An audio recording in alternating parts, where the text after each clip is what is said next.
Так, бүгін әпкемізде астыңғы жағы сүйегі тек алдында минимальный ғана бар, мына жағында жоқ сүйек. Алдыңғы жағында да минимальный сүйек. Бүгін әпкемізде асты-үсті вакуумный протез істедік.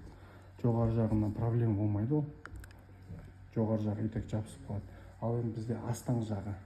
Басыңыз қоя беріңіз. Астыңғы жағында отырудың фиксациясын балансын көреміз қазір. Міне. Так. Мына жағын басам, вообще баланс ойнамайды. Простой протездер мысалы бұндай фиксация бере алмайды. Ойнамайды. Так. Сүйегі минимальный болса да фиксациясы жақсы. Тістейміз. Тістеңіз.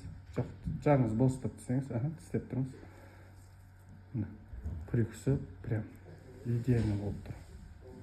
Эстетикасы, центрі, прикусы, тістерінің светі.